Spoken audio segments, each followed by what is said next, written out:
Hello friends, आज जो movie के बारे में मैं आपको बताने जा रही हूँ वो हाल ही में रिलीज हुई हॉलीवुड मूवी दमन है। ये एक एक्चुअल रियल लाइफ स्टोरी है जो कि एक डॉक्टर की है जो अपनी एक लग्जरियस लाइफ को छोड़कर एक पिछड़े हुए गांव में जाकर अपना काम कर रहा था। एक ऐसा गांव जहां आम सुविधा तक नहीं थी। क्या वो वहां अपना काम सही से कर पाएगा? कैसा होगा वहां का एक्सपीरियंस? चलिए देखते हैं आज की नई मूवी में। मूवी की शुरुआत में हम हमारे मूवी के हीरो सिद्धार्थ को देखते हैं जो कि अपनी MBBS की पढ़ाई कंप्लीट करके अभी भुवनेश्वर में रहता है। कुछ दिन में ही उसका और उसके बाकी दोस्तों की पोस्टिंग हो जाती है। जहां उसके सारे दोस्तों की अच्छी अच्छी प्लेसेस में पोस्टिंग होती है और वो खुश थे, वहीं सिद्धार्थ की पोस्टिंग मालकानगिरी के एक पिछड़े हुए गाँव में होती है। एज अ डॉक्टर सिड के भी कुछ सपने थे। उसने सिटी लाइफ, एक आलीशान घर, रेस्पेक्ट, ये सारी चीजें सोचा था, पर अब उसे एक नक्सली एरिया मालकानगिरी जाना पड़ेगा। ये सोचकर वो बहुत ही ज्यादा दुखी था, पर फाइनली वो मालकानगिरी के लिए निकल ही जाता है। उसकी पोस्टिंग मालकानगिरी के जनवायु विलेज में हुई थी, जहाँ पहुँचना बहुत ही ज्यादा मुश्किल था। वहाँ नॉर्मल कम्युनिकेशन के लिए कैब वगैरह भी नहीं थी। वहाँ पहुँचने के लिए जिप्सी से जाना पड़ता था, पर उस जिप्सी की हालत भी सही नहीं थी। जिप्सी पुरानी थी और लोग उसके ऊपर नीचे हर जगह भरे हुए थे। ये सारी चीजें देखकर सिद्धार्थ को उस जिप्सी में जाने का मन नहीं करता,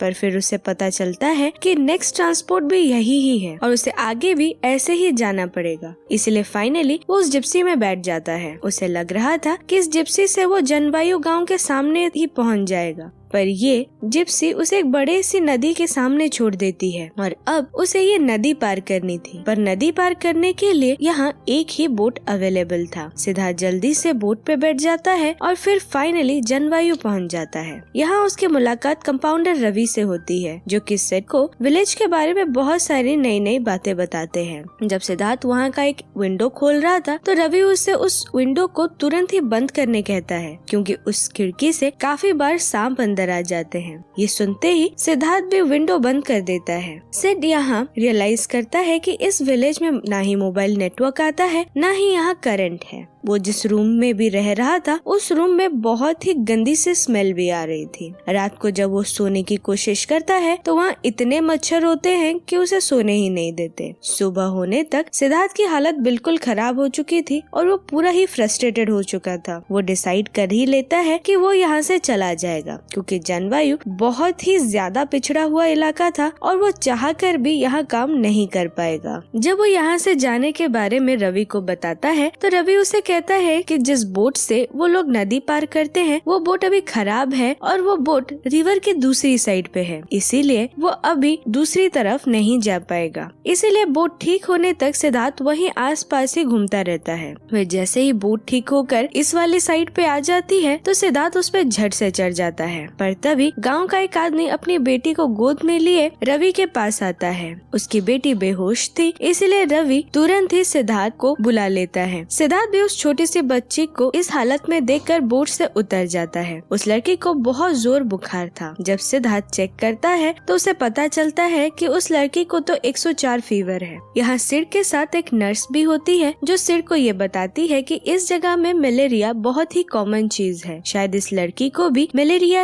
ही हुआ है। जब सिड उस लड़की को मलेरिया टेस्ट करता है तो सही में उसे मलेरिया ही हुआ होता है। सिचुएशन थोड़ी क्रिटिकल थी, इसीलिए सिड उसे तुरंत ही उसका ट्रीटमेंट करता है और फिर कुछ ही टाइम बाद वो लड़की होश में आ जाती है और फिर ठीक भी हो जाती है। ये सब देखकर वो लड़की के पापा सिड को बताते हैं कि उनके गांव में बहुत सारे लोग इसी बीमारी से जूझ रहे हैं, पर उन्हें इलाज नहीं मिल पा रहा और इसीलिए वो सब किसी तांत्रिक या ढोंगी बाबा के पास जाकर झाड़ फूंक कराते हैं। सिड को ये सारी बातें बहुत अजीब लगती हैं एंड वो बहुत ही सैड होता है, इसीलिए वो डिसाइड कर लेता है कि कुछ दिन वो यहीं रहेगा। नेक्स्ट डे सिड रवि के साथ जब गांव के अंदर जाता है तो उसे पता चलता है कि यहाँ तो बहुत सारे लोग मलेरिया से पीड़ित हैं। इस गांव की हालत देखकर सिड सोचता है कि अगर इस गांव की हालत ऐसी है तो इसके पास भी तो बहुत सारे गांव हैं और इनका यही एक ही हॉस्पिटल है, तो बाकी सारे गांव की हालत कैसी होगी। इस बारे में बात करने के लिए वो एक सरकारी अधिकारी के पास जाता है और वहाँ जाकर वो उन्हें ये सिचुएशन बताकर एक मोबाइल टीम की परमिशन मांगता है, पर वो ऑफिसर सिड की बातें बिल्कुल नहीं सुनते। इवन वो उसे ये भी एडवाइस करते हैं कि वो ये सब चक्कर में ना पड़े, क्योंकि ये एक नक्सली एरिया है और कई बार तो नक्सली गवर्नमेंट ऑफिसर्स को ही यहाँ मार देते हैं। यहाँ रवि सिड को समझाने की भी कोशिश करता है कि वो कुछ ज्यादा एक्शन ना ले, क्योंकि ये जगह एक्चुअल में बहुत ही ज्यादा डेंजरस है। पर सिड अभी तक ठान चुका था वो ये सिचुएशन ठीक करके ही रहेगा, इसीलिए अब वो रवि को अपने साथ लिए ट्रीटमेंट करना शुरू करता है। यहाँ सिड को पता चलता है कि यहाँ के लोग सुपरस्टिशन पे बहुत ज्यादा मानते हैं और कोई भी बीमारी हो तो वो उसे झाड़ फूंक के लिए ले जाते हैं। इनमें से कोई लोग बचते हैं और बाकी मर जाते हैं। इसी ट्रीटमेंट के दौरान सिड देखता है कि एक बच्ची को सांप ने काट दिया होता है, तो उसके पेरेंट्स उसे एक ढोंगी बाबा के पास ले जाते हैं, जो कि उन्हें उस बच्ची को नदी में 150 बार स्नान करने को कहता है। सिड ये सब रोकने जा ही रहा था, पर रवि उसे रोक लेता है और ऐसा करने से भी मना कर देता है। ये सब देखकर सिड बहुत गुस्सा होता है और इसीलिए वो वहाँ से चला आता है।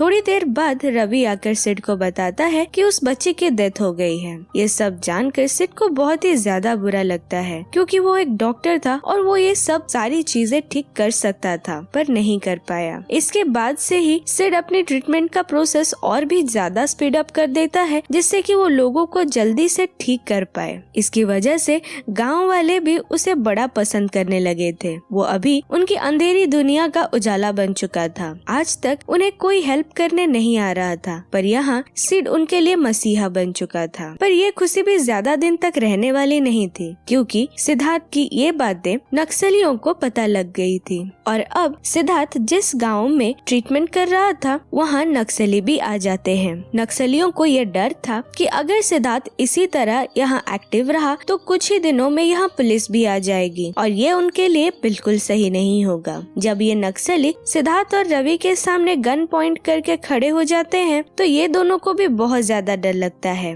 पर वो नक्सली सिद्धार्थ और रवि को कुछ नहीं करते, बल्कि सारे गांव वालों को अपने घर पे रहने और इन लोगों से ना मिलने की धमकी देकर जाते हैं। ये सब के बाद सिद्धार्थ भी वहाँ से जाने की तैयारी करता है, पर तभी उसे पता चलता है कि गांव में एक लड़की प्रेग्नेंट है और उसकी डिलीवरी भी होने वाली है। जैसा कि नक्सलियों ने कहा था कि सभी अपने घर पे रहेंगे, इसीलिए वो लड़की की हेल्प भी अभी कोई नहीं करने वाला। यहाँ उस लड़की को लीवर में पेन हो रहा था और हाई फीवर था, इसीलिए यहाँ सिचुएशन बहुत ज्यादा क्रिटिकल हो चुकी थी। इसीलिए लड़की को उन्हें हॉस्पिटल जैसे भी लेना जरूरी था। इस बात को सोचकर सिड रवि के साथ मिलकर एक मजबूत से कपड़े को लकड़ी से बांधकर उसी में उस लड़की को सुलाकर हॉस्पिटल ले जाने की कोशिश में लग जाता है। रास्ते में उन्हें बहुत सारी प्रॉब्लम्स आती हैं, पर फाइनली वो रिवर के पास पहुंच जाते हैं। पर यहाँ भी पहुंचकर उन्हें पता चलता है कि नक्सलियों ने तो बोट भी ले लिया है। ये सब देखकर सिद्धार्थ को कुछ समझ नहीं आता, वो क्या करे। इस कंडीशन में अगर वो लड़की हॉस्पिटल नहीं पहुंची तो वो वहीं मर जाएगी। पर इधर किसी तरह से सिद्धार्थ जुगाड़ लगाकर उस लड़की को रिवर तो पार करा लेता है, पर अब वो लड़की की हालत दरबदर खराब ही हो रही थी, इसीलिए वो उसकी डिलीवरी जनवायु हॉस्पिटल में ही करने का सोच लेता है। इस बात के बाद सिद्धार्थ रवि के साथ उस लड़की को जनवायु हॉस्पिटल लेकर आता है और वहाँ वो नर्स